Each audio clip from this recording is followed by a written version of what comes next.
जुनूनियत, इश्क और बदले की। दोस्तों, यह कहानी मेरी नई कहानी है। पुरानी कहानी रंजिश वाली मोहब्बत समाप्त हो चुकी है, जिसका दूसरा सीज़न जब मेरे 500 सब्सक्राइबर हो जाएंगे तब आएगा।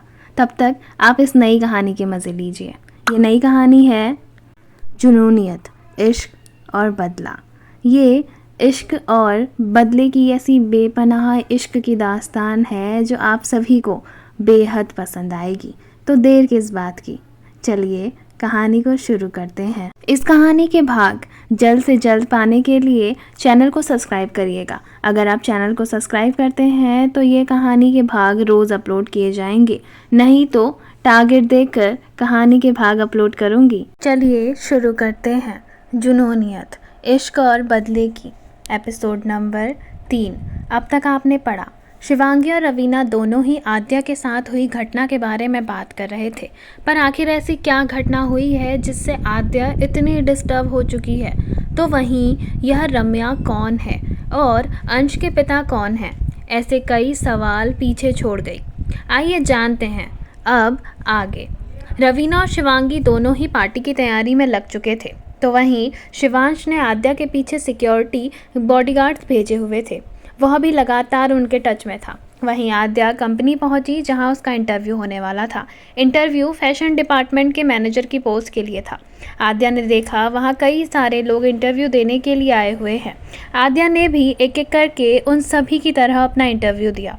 थोड़ी ही देर बाद वहां एक लेडी आई और बड़े ही प्यार से उन सभी लोगों की तरफ देखते हुए बोली। वह लेडी बोली, आप सभी लोगों ने अपना इंटरव्यू दे दिया है। रिजल्ट्स आप लोगों को 2 घंटे बाद मिल जाएंगे। तब तक के लिए आप कैफ़े एरिया में लंच कर सकते हैं। इतना कहकर वह लेडी वहां से चली गई और सभी लोग कैफ़े एरिया की तरफ चले गए।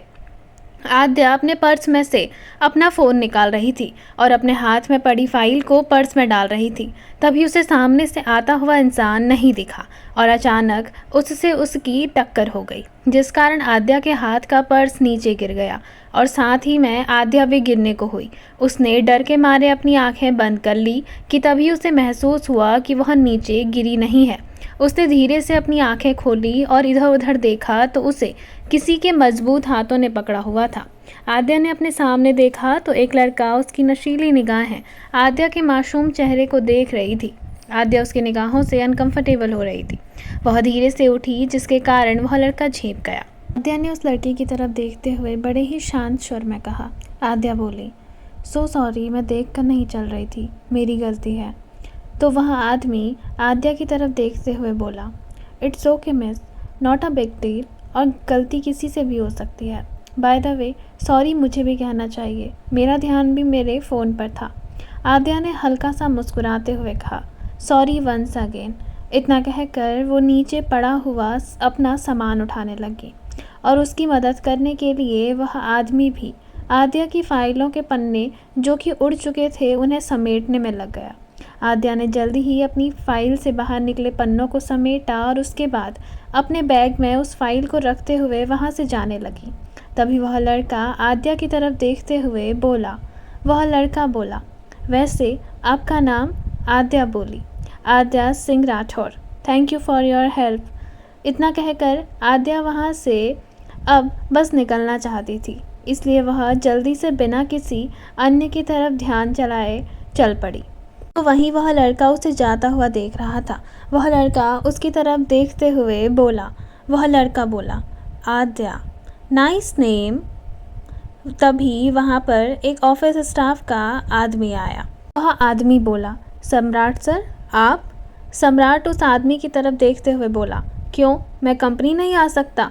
वह आदमी बोला, सॉरी सर, मेरा कहने का मतलब यह नहीं था।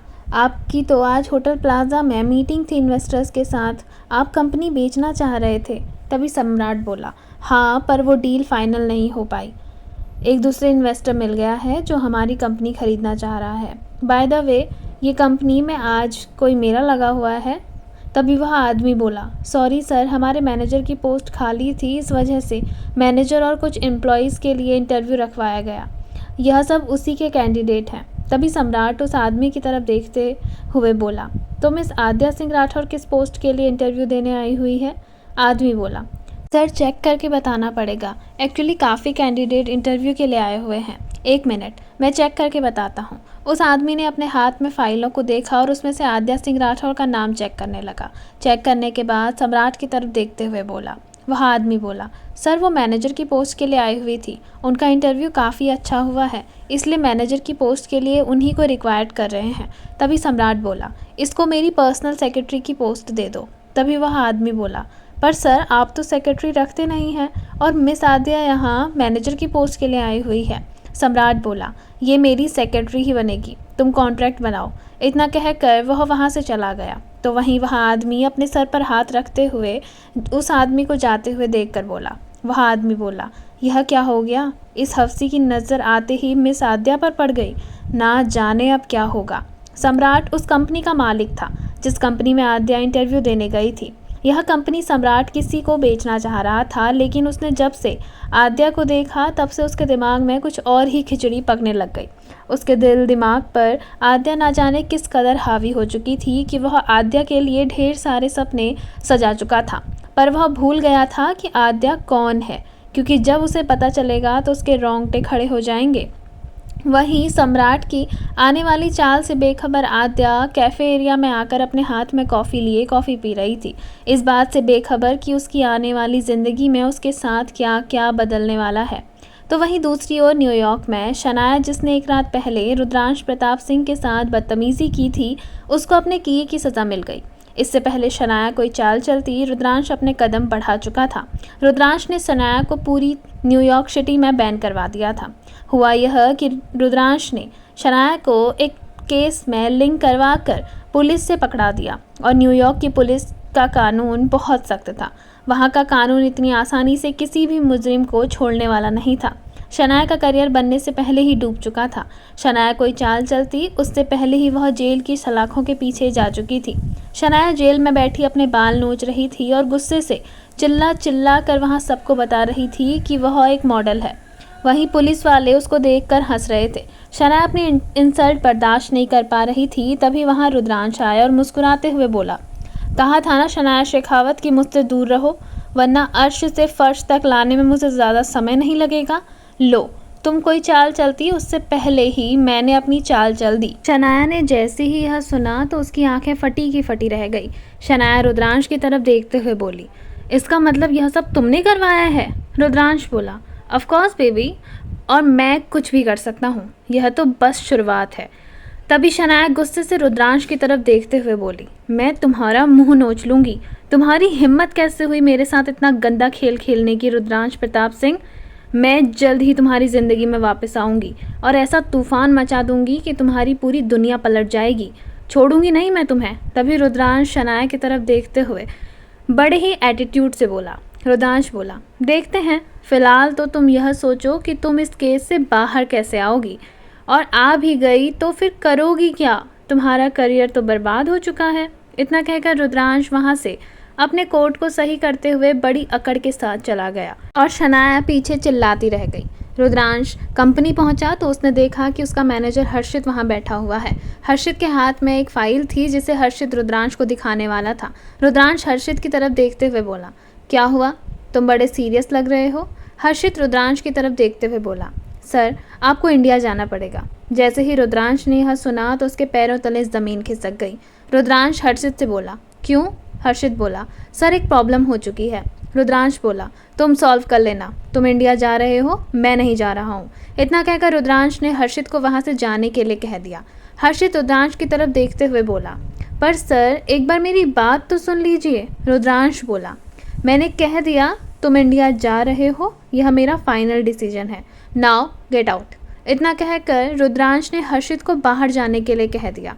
हर्षित को पता था इंडिया का नाम से ही रुद्रांश के चेहरे से गुस्सा झलकता है, उससे वह अच्छी तरीके से वाकिफ़ था। उसे पता था ऐसा ही होने वाला है, इसलिए उसने एक लंबी गहरी सांस ली और फिर फाइल को वहीं टेबल पर छोड़ते हुए चुपचाप वहाँ से चला गया।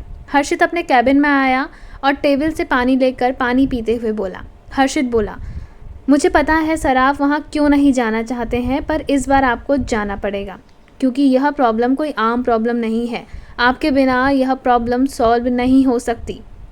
वहीं दूसरी तरफ इंडिया में वहीं आद्या कैफ़े में बैठे कॉफ़ी पी रही थी और उसे सम्राट अपने कैबिन में बैठा सीसीटीवी फुटेज के साथ अपने लैपटॉप पर देख रहा था। उसकी नज़रें आद्या से हट ही नहीं रही थी। उसकी नज़रें में उसकी गंदी नीयत साफ नज़र आ रही थी। तभी वहाँ पर उसका मैनेजर शान आया। शान सम्राट की तरफ देखते हुए बोला, सर, जैसा आपने कॉन्ट्रैक्ट में लिखवाने को कहा था वह सब लिखवा दिया है, पर क्या मिस आद्या इस जॉब के लिए राजी होंगी? सम्राट बोला, ज़रूर होगी, नहीं हुई तो मैं मनवा लूँगा। जाओ, अब जाकर मिस आद्या को यह गुड न्यूज़ दो। इतना कहकर सम्राट ने शान को वहाँ से भेज दिया और खुद आद्या के हर मूवमेंट को अपने लैपटॉप पर देखने लगा। थोड़ी देर में इंटरव्यू का रिजल्ट आ चुका था। आद्या को उस पोस्ट के लिए चुना नहीं गया था, जिसे सुनकर आद्या एक पल के लिए मायूस हो गई और वहाँ से अन्य कैंडिडेट के साथ जाने को हुई कि तभी एक व्यक्ति आद्या के पास आया और आद्या से बोला। वह आदमी बोला, हेलो मैम, मेरा नाम शान मेहता है और मैं यहाँ का मैनेजर हूँ। आपसे कुछ बात करनी है, क्या आपके 10 मिनट मिल सकते हैं?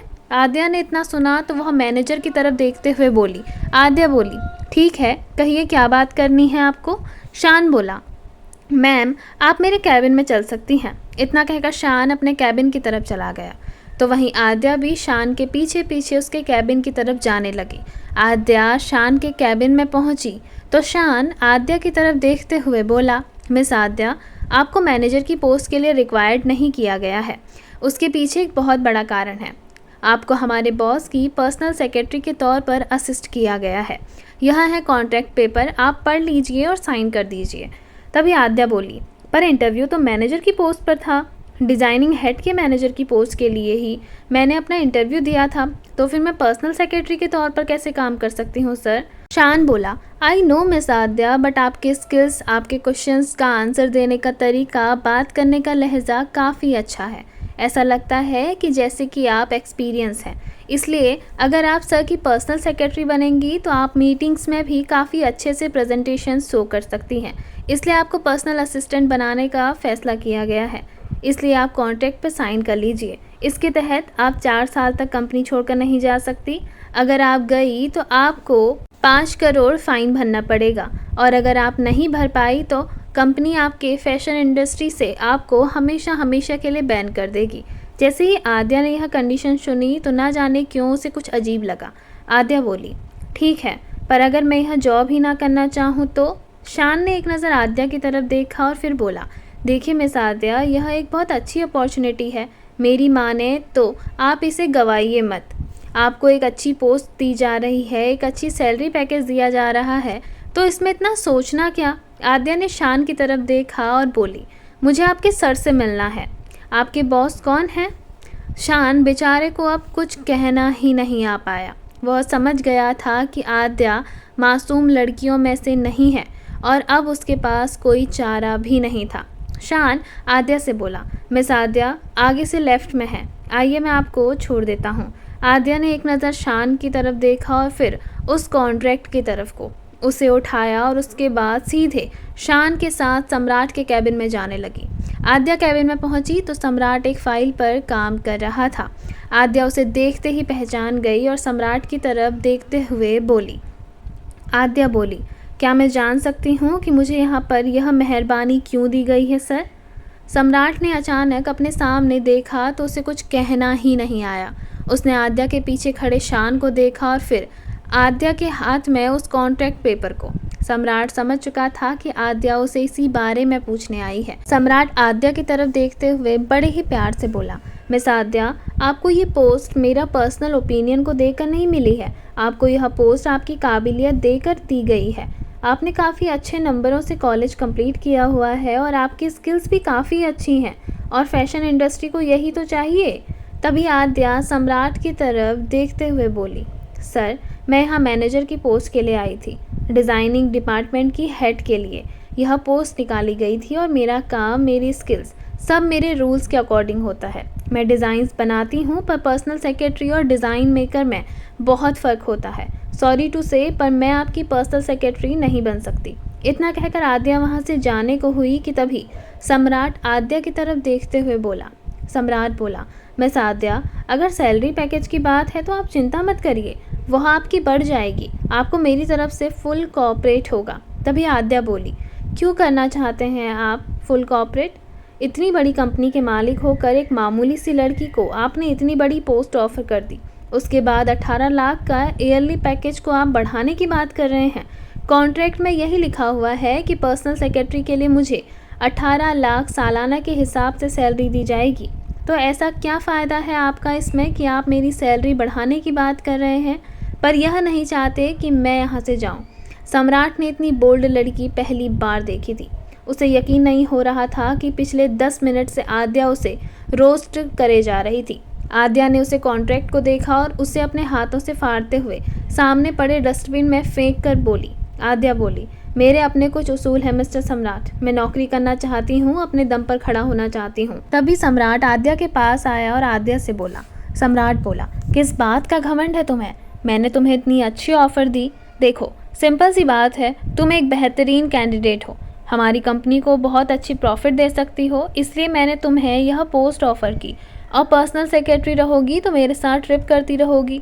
और मैंने सुना है खूबसूरत लड़कियों को इंटरनेशनल ट्रिप बहुत पसंद है, तो तुम मुझे खुश रखना, मैं तुम्हें ऐसे ही बहुत सारे इंटरनेशनल ट्रिप कराता रहूँगा। तुम कहो तो तुम्हें अभी से डबल सैलरी ऑफ़र करता हूँ, साथ में एक घर भी और ऑफिस आने जाने के लिए गाड़ी भी। सम्राट आद्या के बेहद करीब था। आद्या ने इतना सुना और उसे हंसी आ गई। आद्या सम्राट की तरफ देखते हुए बोली, तो यह है आपका मेन मोटिव? आप तो बड़े खिलाड़ी निकले सर। बाय द वे, आपको बता दो, मुझे फिर भी ऐसी जॉब में कोई इंटरेस्ट नहीं है। इतना कहकर आद्या वहाँ से जाने को हुई, तभी सम्राट ने आद्या का हाथ पकड़ लिया और गुस्से से आद्या की तरफ देखते हुए बोला। सम्राट बोला, किस बात का घमंड है तुझे? 2 टके की लड़की और तेवर ऐसे जैसे राजकुमारी हो कहीं की। अगर मैं तुझे जॉब नहीं दूंगा ना, तो तुझे कोई जॉब नहीं देगा। और मैं भी देखता हूँ मुझसे पंगा लेकर तुझे कौन जॉब देता है। देखना, 10 घंटे के अंदर अंदर तू यहाँ दोबारा मेरे ऑफिस में आएगी जॉब की भीख मांगने। चैलेंज करता हूँ मैं तुझे। तभी आद्या ने सम्राट से अपना हाथ छुड़ाया और गुस्से से एक जोरदार थप्पड़ सम्राट के गाल पर लगाते हुए बोली। आद्या बोली, औरत को कमज़ोर समझने की गलती मत करना। सम्राट सेन, मैं कमज़ोर नहीं हूँ। तेरे जैसे बहुत देखे हैं मैंने, और जिन पैसों का तू घमंड दिखा रहा है ना, चैलेंज करती हूँ तुझे। उन्हीं पैसों से तेरी औकात याद दिला दी तो मेरा नाम भी आद्या सिंह राठौर नहीं। जितने पैसे तू मुझे ऑफ़र कर रहा है ना, इतने पैसे मैं एक दिन में उड़ाने की हिम्मत रखती हूँ। अब मैं देखती हूँ तेरी कंपनी मार्केट में कैसे रह पाती है। 10 घंटे हैं तेरे पास, बच सकता है तो बचा ले अपनी कंपनी को। इतना कहकर आद्या वहाँ से चली गई तो वहीं सम्राट ने आद्या को जाते हुए देखा और गुस्से से अपने कैबिन में तोड़फोड़ करने लगा और चिल्लाते हुए बोला। सम्राट बोला, आद्या सिंह राठौर, मैं तुझे छोड़ूंगा नहीं। मैं भी देखता हूँ तुझे कैसे कहीं और नौकरी मिलती है। वही शान बेचारा तो डर के मारे वहीं खड़ा था और चुपचाप अपने निकलने में ही अपनी भलाई को समझ रहा था। वहीं दूसरी ओर रुद्रांश, जो कि गुस्से में अभी भी बैठा हुआ था, उसकी नज़र टेबल पर पड़ी फाइल पर गई। रुद्रांश ने उस फाइल को उठाया और उसे खोल कर देखने लगा। जैसे जैसे वह फाइल को खोलता जाता, वैसे वैसे उसकी आंखें बड़ी हो जाती। रुद्रांश बिल्कुल शॉक्ड हो चुका था। रुद्रांश को उस फाइल को देखकर यकीन नहीं हो रहा था कि उसे इतना बड़ा धोखा मिल रहा है। रुद्रांश ने अपना फ़ोन उठाया और उससे फ़ोन किया और अपने मैनेजर को बुलाया। रुद्रांश का मैनेजर हर्षित वहाँ आया और बोला। हर्षित बोला, यस सर, आपने मुझे बुलाया। रुद्रांश बोला, क्या यह सब कुछ सच है? तुम इतने यकीन के साथ कैसे कह सकते हो? तभी हर्षित बोला, सर मैं कुछ भी अपने मन से नहीं कह रहा हूँ। मैंने कंफर्म करवाया है आपकी कंपनी से कोई प्राइवेट डाटा लीक हो रहा है। कोई अंदर का आदमी है जो यह काम कर रहा है। हमने पकड़ने की कोशिश की पर वह काफ़ी ज़्यादा शातिर है। सर, अगर हमने टाइम रहते कुछ नहीं किया तो हमारी कंपनी एक बहुत बड़े लॉस में जा सकती है और इंडिया में हमारा दिवालिया निकला जा सकता है। इसलिए मैं कह रहा हूँ कि आपको आज इंडिया निकलना होगा। सर, अगर आप कहें तो मान्या मैम से बात करूँ, वह इंडिया में संभाल लेंगी। तभी रुद्रांश बोला, मान्या कहाँ है अभी? हर्षित बोला, सर मान्या मैम लंदन गई हुई हैं एक मीटिंग के लिए और वहाँ से वह परसों आएंगी। रुद्रांश बोला, ठीक है, मैं रात को ही इंडिया के लिए निकल रहा हूँ, मेरा प्राइवेट जेट तैयार करवाओ। इसके पीछे कौन है, कुछ पता चला? हर्षित बोला, सर हाँ, इसके पीछे एक काफ़ी बड़े बिजनेसमैन का हाथ है। सम्राट सेन नाम है उसका। सर, हमारे पास कोई ठोस सबूत नहीं है जिस कारण हमने कोई एक्शन नहीं लिया, पर सुना है उसके सर पर काफ़ी बड़े बड़े पावरफुल लोगों का हाथ है। तो वह वहाँ के लोकल एमएलए का दामाद है, जिस कारण पुलिस भी उसका कुछ नहीं उखाड़ सकती। पर सर, अगर आप हमें उसे ट्रैप करना चाहते हैं तो हम एक सॉलिड प्रूफ चाहिए होगा उसके खिलाफ, जिससे हम उसका सामना कर सकें। और सर हमें कुछ ऐसा भी करना होगा कि जिससे हमारे सपोर्ट में काफ़ी बिजनेसमैन रहें। सर अगर आप कहें तो हम इंडिया में पार्टी कर सकते हैं। और सर इंडिया में आपकी ब्रांच इस समय मिस्टर अक्षत अग्रवाल संभाल रहे हैं मान्या मैम के साथ, पर मुझे नहीं लगता कि वह दोनों अकेले सम्राट सेन को हैंडल कर सकते हैं। इसलिए मान्या मैम ने ही यह फाइल आपको देने के लिए कही थी। पर अगर आप नहीं जाना चाहते तो कोई बात नहीं, मैं मान्या मैम को बता दूंगा, वह हैंडल कर लेंगी। रुद्रांश बोला, नहीं मैं जा रहा हूँ, मान्या को बोल दो उसे चिंता करने की ज़रूरत नहीं है। तुम मेरा जेट तैयार करवाओ, हम 2 घंटे में निकल रहे हैं। तभी हर्षित बोला, सर हम, पर आपके साथ और कौन जा रहा है? रुद्रांश बोला, तुम जा रहे हो, यहाँ का सारा काम अनमोल के हाथों दे दो, वह संभाल लेगा। और उज्जवल भी यहाँ है, वह उसे गाइड करता रहेगा। मैं उज्जवल से बात कर लूँगा। उज्जवल और रुद्रांश एक दूसरे के बचपन के दोस्त थे। रुद्रांश ने जब इंडिया को छोड़ा तो उज्जवल ने भी इंडिया छोड़कर अपना सारा बिजनेस न्यूयॉर्क में शिफ्ट कर दिया। हालांकि न्यूयॉर्क में उसकी वाइफ उस बिज़नेस को संभाल रही थी, वहीं इंडिया में उज्जवल आता जाता रहता था, लेकिन ज़्यादातर इंडिया के बिज़नेस को वह न्यूयॉर्क से ही ऑपरेट कर रहा था। इस समय रुद्रांश से कंपनी निकलकर अनमोल को यह सारी खबर बताई और उसे कंपनी संभालने के लिए कह दिया, और उसे यह भी बता दिया कि इसमें उज्जवल उसका साथ देगा। इतना कहकर रुद्रांश ने फ़ोन कट करके सीधे उज्जवल को फ़ोन करके सारी सिचुएशन बता दी। उज्जवल को यकीन नहीं हो रहा था कि रुद्रांश इंडिया जा रहा है। उज्जवल रुद्रांश से बोला, तू सच में जा रहा है? रुद्रांश बोला, हाँ, अब कुछ और नहीं हो सकता। अगर मैं नहीं गया तो मेरे सालों की मेहनत यूं ही बर्बाद हो जाएगी। तभी उज्जवल बोला, और अगर तुझे वहाँ आद्या मिली तो? रुद्रांश बोला, अगर उसका और मेरा आमना सामना हुआ फिर उसके साथ जो कुछ भी बुरा होगा उसकी जिम्मेदार वह खुद होगी। इसलिए अच्छा होगा कि हमारी किस्मत हमें एक दूसरे से ना मिलाए, क्योंकि एक बार मैं उसे भूलने की भरपूर कोशिश कर चुका हूँ और आज तक मुझे उसने दिया जो धोखा था वह याद है। वह सबक आज तक मुझे तिल तिल करके तड़पाता रहता है, और जो उसने मुझे धोखा दिया है उसकी सज़ा तो उसे ज़रूर मिलेगी। जब इंडिया छोड़ा था तभी बोल दिया था कि आज के बाद उसके और मेरे रिश्ते हमेशा के लिए ख़त्म। हमारे रास्ते एक दूसरे से बहुत दूर जा चुके हैं, अब हम कभी दोबारा नहीं मिलेंगे। उसे मेरी नफ़रत का सामना तो करना पड़ेगा जिसकी उसने उम्मीद तक नहीं की होगी, और वैसे भी वह तो उस विवेक के साथ आगे बढ़ चुकी होगी अब तक। आखिर उसके लिए ही तो उसने मुझे धोखा दिया था। इतना कहकर उसके चेहरे पर एक दर्द उठा और फिर गुस्सा। उज्जवल रुद्रांश को शांत कराते हुए बोला। उज्जवल बोला, ठीक है, ध्यान रख अपना, और यहाँ की टेंशन मत ले, मैं हूँ यहाँ पर, सब संभाल लूँगा, आराम से जाना। इतना सुनते ही रुद्रांश ने फ़ोन कट कर दिया। क्या होगा जब रुद्रांश को यह पता चलेगा कि जिसे वह सालों पहले छोड़ आया एक गलतफहमी के चलते आज किस्मत उसे इस मोड़ पर लाकर खड़ा करने वाली है? क्या मोड़ लेगी कहानी आगे? जानेंगे कहानी के आने वाले भाग में। आपको कहानी का यह भाग कैसा लगा कमेंट सेक्शन में कमेंट करके ज़रूर बताइएगा। धन्यवाद। आपको यह वीडियो पसंद आई हो तो वीडियो को लाइक करिएगा, शेयर करिएगा, कमेंट करिएगा और बेल आइकन दबाकर चैनल को सब्सक्राइब ज़रूर करिएगा, ताकि आप इस कहानी के आने वाले किसी भी भाग को मिस ना कर पाएँ। इसलिए कमेंट के साथ साथ सब्सक्राइब ज़रूर करिएगा। धन्यवाद।